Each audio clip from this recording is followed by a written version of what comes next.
comes down. But if you castrate the soul pole, the energy can only flow up. There's nothing to draw it down, right? So you looking at artificially creating a symbol in a male gender. So they tapping into higher consciousness because the sex energy gonna get used one way or the other by the law of use. So if you don't have the physical equipment to express it physically, the only other outlet is a spiritual and intellectual pursuit. You got to have an outlet for that energy or you will implode or spontaneously combust. Right. Yeah. Wow. Amazing. No, Broad hit it right on the head. That's kind of really where I was going with it. If you look at priests, right? Yeah. Monks. Yeah. I mean, you see this thing where it's, you can't have sex. They're not supposed to, at least. Right. We know that don't happen exactly. But where does that all come from? That all comes from ancient knowledge, ancient wisdom. Look at the Dogon tribe in Mali, Africa. They have one wisdom keeper that gets knowledge given to him that has been passed down verbally and taught to him for eons. That knowledge came from the Nomo. According to the Dogons, the Nomo came from Sirius B, a star that ran out of fuel, became a white dwarf, and we couldn't detect it with our modern technology until just a few decades ago. But we know it's there now, that they were right this whole time. And where did they get the knowledge of Sirius B? They said they got it from the Nomo, people that came from heaven to earth and gave them this knowledge of not only Sirius B and its trinary star system, but they also gave the knowledge of star alignments, when to harvest, when to not harvest, what the sizes, shapes, and colors of the planets are inside of our solar system, and all the knowledge of actually, doing specific rituals that will give them the access to abundance. And this all came from these beings called the Nomo. And the reason why I'm bringing this up is because the wisdom keeper of this knowledge goes upon his entire life. He can't be touched by a man or a woman at all. He must be kept away in this sacred area, usually like a temple area that they have there. And of course, no sex whatsoever. Sex is forbidden. So if he's touched, then he's instantly got to be killed and the next person will take over from there. Why is this? It's the same thing that Rod Hayes was just talking about. We're talking about an antenna one way. We're talking about tapping into higher spiritual and intellectual knowledge because the energy has nowhere else to go. There's no distraction to the sacral chakra. The sacral chakra has been deactivated. So now everything is going to the crown chakra. And that's why they do this. Wow. And sidebar, every one of these priests is dressed in a dress for a reason. And all of them, from the Dalai Lama to the Pope, all of them wearing dresses because they imitating the divine feminine oracles of days gone by. That's not haphazard. That's done by willful intent. It's not a coincidence, you're saying. Okay. No. In our tradition, first of all, I give honor to what was said by both by Brother Rod Hayes and Brother Billy Carson, and I agree. The principle is exactly the same. And in our tradition, the idea is to do it voluntary. And in doing it voluntary requires some preliminary shifting of perception. One of those is this: knowing the difference between orgasm and ejaculation. For the man, ejaculation ends orgasm. If the objective is to turn water into steam, what sense does it make to dump the water out of the pot the moment it begins to boil? You see? So the idea is to maintain it's alchemical transformation. This is how we make water go up and not down. And so the alchemical, analogy for the raw sexual force is water.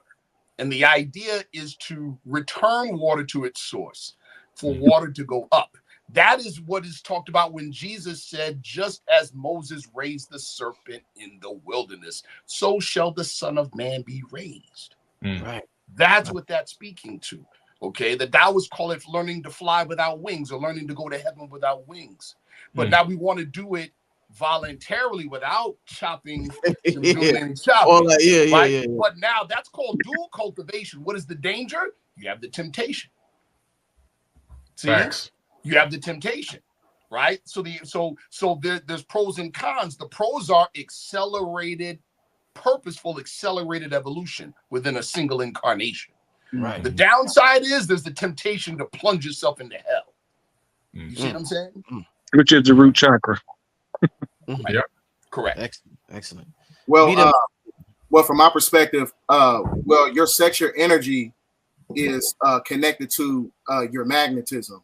So as I was telling you before, you know, God is the highest extension of the mind, which uses elements and matter to express itself. So when you're able to absorb and not spill your cup of Hermes to where you're not leaking out your sexual energy, this is where you're able to create not just on an external level, but on an internal level. Right. Meaning that you understand the transmutation process by using your sexual energy as an alchemical source to turn nothing to something. You know, that's just basically the magical process. But it, you know, it's all based on the fact that you have to go through a process of self-realization. That self-realization is connected to your God frequency or the God mind when you're talking about the Christ consciousness or the spirit of Melchizedek. All that is basically esoterically connected to your sexual power. Indeed. Indeed. Earlier, Brother Rich, I mentioned the opening of the mouth ceremony and the breaking of the fast in Islam. This is why fasting is prescribed for anybody in any priesthood on earth, because by learning to control your appetite is learning to control all of what's known as your base desires. Right, including your sexual desires. Like, Brother Sharif was talking about the temptation. Without the temptation, you don't know how strong you is, but you have to develop yourself to be prepared for the temptation you're about to face. And we use fasting from the food in order to prepare us to be resistant to the sexual temptation and other lower base temptations. Indeed. Yeah. Real quick, Rich, I just want to add one quick thing before you go on. Yes, sir. One thing that I do in business, I meet people for business all the time, you know, because I collaborate with a lot of entrepreneurs all around the world. Yeah. And you know, if it's the first time of me meeting somebody in person, I've had a few Zooms or whatever, and now we're going to meet in person. If I have control over the location, I meet them in locations where there's a lot of people walking around, and quite possibly a lot of women walking around. This is a thing that I do. My wife knows about this. I'll go to the Ritz-Carlton where we had met those people. We flew in town for the God Power winners. So we went with the meet and greet we did. Yeah. I'll meet them there on the patio where all these women are walking around in bathing suits and everything else, because I'm doing business with this guy. I want to find out, does he have his mind in check? Does he have his phallus in check? Because if he's on a rubberneck, every time I turn around, he's looking, he's bending his neck. We can't focus on the business meeting because all he can do is talk about this woman and that woman and this woman and that woman. I don't want to do business with him because I already know that man, his phallus is going to lead him to destruction. He got his path, instead of going up, his path of energy is going down, and everything he touches is going to turn to pot. Because why? He has no focus. He's not controlling his crown. He has no way to control himself. The manly urges or the mortal urges, he can't control it. And when I find that out, I find my way to work my way out of that deal, out of that situation. And that person usually will never hear from me ever again. Wow. Amazing business advice, fellas. I advise y'all should be taking notes on that. I seen a sister, a female wrote earlier, what does this conversation have to do with women? This is about women and men. This is not a gender based. Don't get sidetracked because it's all men on the panel. This is for everybody. This has absolutely nothing to do with one particular gender. Sharif, go ahead, my brother. Could I speak to that? Like when we're talking about sexual transmutation or the spiritualization of the God force, right? If we're talking about spiritualization, it happens for both men and women. It just happens differently. So follow me.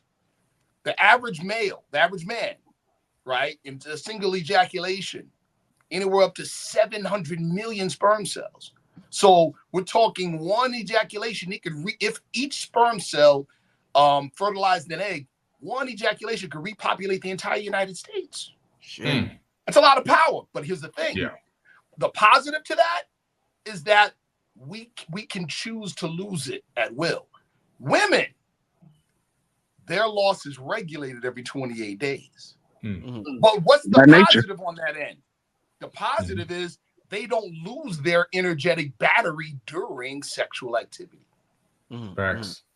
Therefore, their regulation at 28 days allows them to maintain the raw battery longer. This is one of the reasons why it's easier for them to get life insurance at a lower price than men. Oh man. Because they generally tend to live longer for this reason. Yeah. Their loss is regulated. Ours is not. But the downside of that is what? As Brother Billy Carson just said, the average male at age 25 to 44 loses it 3 to 4 times a week. That's if he's lucky. That's if he's lucky.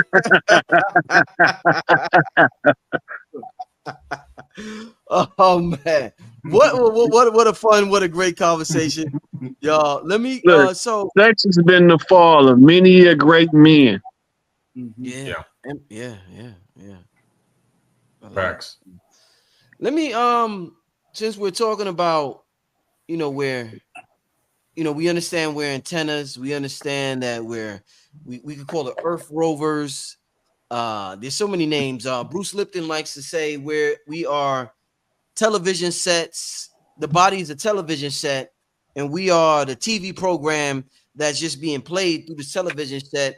And when this TV dies, or when we don't need this TV no more, we're inhabit or reincarnate into another TV set and play a similar program or another program on that TV set. And it's interesting. One of the ways we use when we're in this realm to tap into higher frequencies is our thoughts, our feelings, and our words.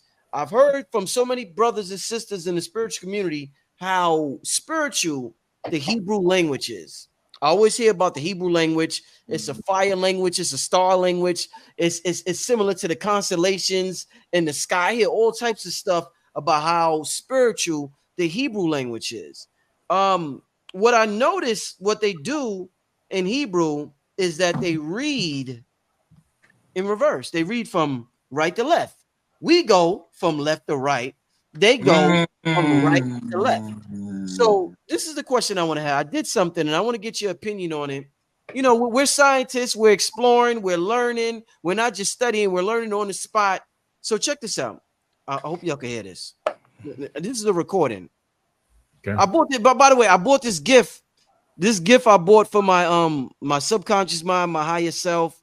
It's a high quality tape recorder that I use on a consistent basis to reprogram my mind. But I invested in my higher self, and I said the same way a person would invest in a car. I said, baby, I'm gonna invest this. The subconscious is a female. I said, baby, I'm gonna invest in you and get an expensive tape recorder, baby. She said, thank you, daddy. But anyway, but moving on. Listen, so check this out. Let me play this for you on the tape recorder, then I'm gonna make a point. So check what I put on the tape recorder. Richard Merritt, Billy Carson, Rod Hayes. Can y'all hear that? Sharif Bey and B-Dell are going to have a magnificent show tonight, and we will make history. Did y'all hear that? Yeah. Carson, Rod Hayes, Sharif Bey, and B-Dell are going to have a magnificent show tonight, and we will make history. Okay, so now I'm going to play it. Since in Hebrew they go from right to left, let me play it in reverse and see how you're saying. Richard Merritt. Oh, hold up. Here I am, Mr. Here is again, we went. Yeah, what even here, virus, said out, and it's all here I am, Mr. Here is again, we went. Yeah, what even here, virus, said out, and it's all here. Okay, so I went for this is interesting. I played it from left to right. I played it forward, then I played it in reverse. You could read something forward, you could read it in reverse. Yes. What's your thoughts? Because this whole thing about clockwise, counterclockwise. I notice when I meditate, I walk counterclockwise in a circle. I'm hearing about the Hebrews. They read from right to left. We read in the Western world from left to right. What's your thoughts? Is there any steady research? Because when we growing up, we always heard, "Oh, if you play something in reverse, that's the devil." And you know what? When they say something is the devil, it's usually a trick bag. They're usually trying to trick us. So, is there anything? And I know Sharif has been a part of certain societies. Billy's well versed, Rod's well versed, B-Dell's well versed. Anything have you heard, being that I brought up the Hebrew language and them reading from right to left, the opposite in reverse of how we do it? What's your thoughts spiritually, metaphysically, esoterically speaking on listening to an affirmation from instead of forward, listening to it in reverse, like I just played? The subconscious. I got a lot to say, but I'm gonna let everybody else talk. I'm glad y'all excited about this one. I'm glad. Yeah. So the subconscious mind can tell the difference no matter whether it's forward or backwards. The subconscious can translate it. First and foremost, the left to right reading is separated by the prime meridian. If you go from the prime meridian east, you're going to be reading from left to right. When you come back west, you're going to be reading right to left. That's was done by some priesthood in the past. All of the letters in any language that you read it in is alchemically charged with a number, a color, and a weight. So every word has a color assigned to it, a number assigned to it, and a weight assigned to it. Even the letters have their own color, number, and weight. And when you add them together, it's the same as mixing colors to paint a picture. So the subconscious mind knows when English is in reverse or when it's in the traditional standards of English. The subconscious mind is much smarter than the conscious mind. The conscious mind always going to have to defer to the subconscious when confusion arises for clarification. Okay. Well, my perception on that is that when you understand the dialect continuum, the European Albion dialect is actually acidic to the body, so it's electrical. So the great majority of ancient Hebrew, ancient Moabite, all those types of languages are basically is a form of magnetism because it contains a certain octave vibration to where you're able to stream in certain intelligence. So that's why, it's imperative to tap into those old tonal languages because that's where you tap into your magic or your magnetism. So that's just my perception on that when it comes from, the different differentiation between different languages and things of that nature. Excellent. Billy and Sharif, you want to add on to that? Yeah. So, anytime you're reading one of these Semitic tongues, one of these Semitic languages, you're speaking with more power. And you're also tapping into the opposite hemisphere of the brain. And so, English is one of the weakest languages and it still has power. Don't get me wrong. It still has power over the ether of space-time. But the reason why English is a global language is because it's one of the weakest languages, cymatically. And these other languages, like these Semitic languages, like Hebrew, for example, is extremely powerful. It's an extremely powerful language that taps into another quadrant of the brain, and by going from right to left. And also, it's because it's an older language, closer to some of the more original tongues, it has far more power. Each letter has power. Each syllable has power, far more power than the English language, which is why I believe that the elites have allowed English to become the global dominating language and not Hebrew, because Hebrew does have much more power than the English language itself. That also applies to Latin and Sanskrit as well. True. Yep. Facts. Right. So, wow, this is the question, brother. I love this question. It's powerful. I give honor again to what everybody has said. Brother Billy Carson, are you familiar with a scientist by the name? I know you know who Russell Targ is, and I know you know who Hal Puthoff is. Yeah. Hal is a good friend of mine. We talk Really? a lot. Oh, wow. Yes, sir. And wow. So Hal, of course, in their Gateway project that was CIA funded, that's now declassified, they speak to what I'm about to say. In our tradition, we say perception is power, and that the outside world is nothing more than the inner perception unfolding. That being said, right, we know that right brain is intuition, left brain is intellect, right? And properly utilized, the intellect's purpose is to interpret intuition, not to replace it. That being said, perception can be modulated, expanded, or shrunk. The Honorable Elijah Muhammad said that our people were put to sleep, meaning our consciousness was shrunk. English does that because we go from left to right. Facts. Okay, now, we, as you already know, we're all about process, okay? That sounds great. How can we do it? There's a reason why our brothers in the lodge circumambulate in a counterclockwise direction. That is the same reason why the Aramaic languages, Hebrew, Akkadian, Arabic, go from right to left, because you're actually physically and visually practicing going from intuition to intellect. Facts.